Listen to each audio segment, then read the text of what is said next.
Hello dear viewers, this is Neha Sharma और आज मैं फिर से आपके सामने एक मोटिवेशनल पोएम लेके आई हुई हूँ जिसमें वर्डिंग तो बहुत कम है बट इसके वर्ड्स में जो मीनिंग छुपा हुआ है वो मैं कोशिश करूँगी कि उसका भावार्थ, वो शब्द क्या कहना चाहते हैं वो मैं आप तक सही से पहुँचा पाऊँ।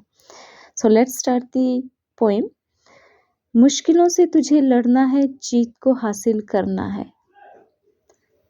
पहली ही लाइनें आपको जो है वो हिम्मत करके, मेहनत करके आगे बढ़ने के लिए कह रही हैं। हम सभी की लाइफ में कुछ ना कुछ मुश्किलें चली ही होती हैं। आज के टाइम पे कोई ऐसा इंसान नहीं होगा जो बिल्कुल पूरी तरह से खुश है। कुछ ना कुछ प्रॉब्लम हर किसी की लाइफ में चली होती है। बट जीतता वही है जो ये जानता है कि किस चीज़ को फोकस करना है और किस चीज़ को इग्नोर करके आगे बढ़ना है। तो इसलिए ये लिखा गया है कि तुझे मुश्किलों से लड़ना है और उनको लड़के तुझे जीत को हासिल करना है। क्या हुआ अगर तू अकेला है, फिर भी तू मुश्किलों का विजेता है। फ्रेंड्स, बहुत सी बार ऐसा होता है कि हमें लगता है कि परिवार में रहते हुए भी हम अकेले हैं। अगर मैं अपनी बात करूं तो मैं इस वक्त जिस दौर से गुजर रही हूं तो कभी लगता है कि मेरा परिवार मेरे साथ है, कभी लगता है कि परिवार साथ नहीं है। एक असमंजस की स्थिति में मैं फंसी हुई हूँ। बट यहाँ पे क्योंकि मैं ये पोएम आप सबके लिए लेके आई हूँ तो मैं सबको साथ लेके यहाँ पे बताना चाहूँगी कि बहुत सी बार ऐसे होता है कि लगता है कि परिवार साथ नहीं है, सोसाइटी साथ नहीं है, या फिर कोई ऐसा इंसान जिसके आप ऊपर आप बहुत भरोसा करते हो, कोई इकलौता ऐसा इंसान है जिसके ऊपर आपने अपने सारी ज़िंदगी छोड़ रखी है। आप आंखें बंद करके विश्वास करते हो कि नहीं, ये है तो मैं सब कुछ कर पाऊँगा या कर पाऊँगी, और ये नहीं है तो मैं कुछ नहीं कर पाऊँगा, और वो इंसान भी आपका साथ छोड़ देता है। तो ऐसे सिचुएशन में क्या किया जाए? स्पेसिफिकली मैं ये लाइन्स जो हैं वो जितनी भी फीमेल्स इस वीडियो को देख रही हैं मैं उनसे कहना चाहूँगी कि देखिए, कहते हैं ना कि जब इंसान अकेला होता है तो उसके असली हौसले की परख तभी होती है। तो अपने अकेलेपन को आपकी जो लोनलीनेस है उसको आप पॉजिटिव वे में लीजिए। उस समय को आप आत्म मंथन करने में यूटिलाइज़ कीजिए। खुद को एनालाइज़ कीजिए कि मेरे अंदर क्या टैलेंट है जिसको मैं बाहर ला सकती हूँ। झुंड में जब इंसान चलता है, ग्रुप में रहता है, नो डाउट लोग सक्सेस गेन करते हैं ग्रुप में भी, बट वो अपनी असली पावर को नहीं पहचान पाते। हर एक इंसान की असली पावर तब सामने निकल के आती है जब वो अकेला पड़ जाता है। ऐसे समय पे उसको रियलाइज़ होता है कि वो क्या-क्या कर सकता है, उसके अंदर क्या-क्या खूबी हैं, क्या-क्या टैलेंट है। तो अगर आपकी लाइफ में कभी ऐसा समय आता है, भगवान ना करे, जब आपको लगता है कि आपका कोई भी साथ नहीं दे रहा है, परिवार, समाज या आपके रिश्ते जो हैं वो ख़राब हो चुके हैं और कोई भी आपका साथ नहीं दे रहा है, तो ऐसे समय पे चिंता करने की बजाय, ओवरथिंकिंग करने की बजाय, ओवरथिंकिंग से बचना है। आप खुद को एनालाइज़ करें, खुद की कमियों और खुद के पॉज़िटिव पॉइंट्स को लिखें और उनके ऊपर फ़ोकस करें, उनको साथ लेके चलें। तो अकेलेपन को आपको जो है वो एक अपॉर्च्युनिटी के जैसे यूज़ करना है। नेक्स्ट लाइन्स लिख रखी हैं, सूरज बनकर चमकना है अगर, तो चाँद बन के रात को जागना है।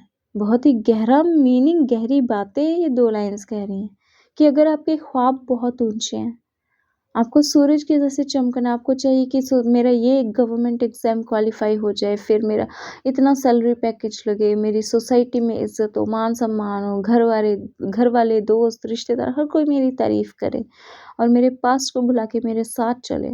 अगर आपके सपने इतने बड़े हैं, तो सीधी-सी बात है, जितना बड़ा सपना उतनी ज़्यादा मेहनत भी लगेगी, जितना गुड़ डालोगे उतना ही मीठा भी होगा।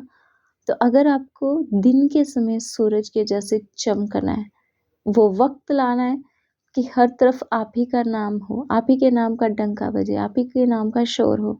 सब आपकी तारीफ़ करें, जो कल को आपके अगेंस्ट थे, लोगों की बातें सुनकर आपको बुरा-भला आपके बारे में सोचते थे, माइंडसेट जिनका चेंज हो गया था आपको लेके। तो अगर आप चाहते हैं कि वो फिर से आपकी तारीफ़ करें, आपके साथ चलें, उनके दिल-दिमाग में जो गलतफ़हमियाँ आपको लेके वो धुल जाए, तो आपको जो है वो मेहनत करनी ही पड़ेगी। अंतिम लाइन्स पढ़ूँगी, अपने मंजिल के कांटों को तोड़कर लक्ष्य की ओर भागना है। तो यहाँ पे मैं एक पोएम बहुत फेमस पोएम है रॉबर्ट फ्रॉस्ट की, that woods are lovely dark and deep but I have promises to keep and miles to go before I sleep. तो उन्होंने ये कहना चाहा है कि मैं जिस मंजिल की तरफ बढ़ रहा हूँ, तो मंजिल की तरफ जाते हुए रास्ते में जो है वो बहुत घना सुंदर सा जंगल है।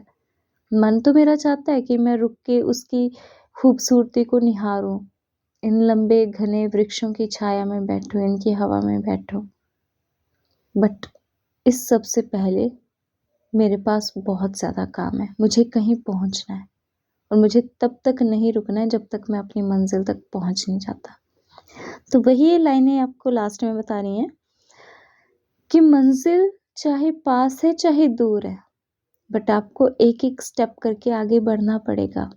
और ऐसा तो कभी हो नहीं सकता कि अगर आप अपने लक्ष्य को प्राप्त करने के लिए मेहनत कर रहे हैं तो वहाँ पे कोई प्रॉब्लम्स ना आए, समस्याएं ना आए। और वो फिर समस्याएं भी जो हैं वो बहुत इजी नहीं होती। ऐसा नहीं होता कि सुबह समस्या आई और 1 घंटे बाद सॉर्ट आउट होगी। वो समस्याएं भी ऐसी होती हैं जो हमारे दिल दिमाग पे इतनी हावी हो जाती है कि हमारे जो स्टडी टाइम होता है उसका बहुत सा पीरियड ख़राब हो जाता है। तो अगेन मैं यहाँ पे आप सबसे यही रिक्वेस्ट करूँगी कि इन लाइनों के मतलब को समझें, इनसे मोटिवेशन लें कि अगर आपकी राह में कांटे आते हैं, मुश्किलों के कांटे आते हैं, कोई प्रॉब्लम्स आ रही हैं, तो आपको उनको साइड में करना है, सॉल्यूशन पे फोकस करना है, ना कि चिंता पे फोकस करना है। सॉल्यूशन ढूंढिए, अगर आप सॉर्ट आउट कर सकते हैं प्रॉब्लम्स को then it would be better, और अगर नहीं कर सकते हैं देन इग्नोर देम। उनके ऊपर फोकस करके स्ट्रेस नहीं लेना है। अपने एग्ज़ाम्स के ऊपर, अपनी पढ़ाई के ऊपर फोकस कीजिए, अपने टाइम को यूटिलाइज़ करिए और अपने लक्ष्य की ओर आगे बढ़िए।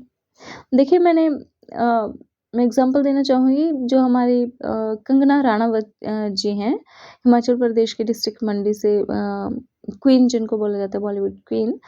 तो उनका मैंने शायद कोई फ़ेसबुक पे इंटरव्यू देखा था, तो उनसे किसी ने पूछा था कि जब आपको गुस्सा आता है तो आप क्या करती हैं? तो उनकी वो लाइन्स मुझे बहुत इंस्पिरेशनल लगी थी कि उन्होंने बोला कि जब मुझे गुस्सा आता है तो मैं अपने गुस्से को जो है वो डिस्ट्रक्शन में यूज़ नहीं करती, नुकसान में यूज़ नहीं करती। रादर दैन मैं उसको चैनलाइज़ करके उससे कुछ प्रोडक्टिव करने की कोशिश करती हूँ। तो उसी तरीके से अगर आपको कभी गुस्सा आ रहा है, प्रॉब्लम्स हैं, परेशानी है, तो आपको फ्रस्ट्रेट होके चिढ़ना नहीं है, गुस्सा नहीं करना है। रादर दैन आप उसको भी एज़ अपॉर्च्युनिटी यूज़ करो। हर एक प्रॉब्लम में ही उसका सॉल्यूशन जो है वो छुपा होता है। बट पैनिक होने की बजाय अगर हम ठंडे दिमाग से, शांति से उसके बारे में सोचेंगे, तभी हमें वो सॉल्यूशन दिख पाएगा। तो इस पूरी पोएम को लास्ट में समाप्त करते हुए मैं अभी इकट्ठा आपको सुनाऊंगी। मुश्किलों से तुझे लड़ना है, जीत को हासिल करना है। क्या हुआ अगर तू अकेला है, फिर भी तू मुश्किलों का विजेता है। सूरज बनकर चमकना है अगर, तो चांद बनके रात को जागना है। अपने मंजिल के कांटों को तोड़कर लक्ष्य की ओर भागना है। इन्हीं शब्दों के साथ धन्यवाद। अगर आप चाहते हैं कि मैं आपके समक्ष इसी तरह की अन्य वीडियोस लेके आऊँ, तो काइंडली मेरे चैनल को सब्सक्राइब और शेयर करें और अपना प्यार दिखाएं। धन्यवाद।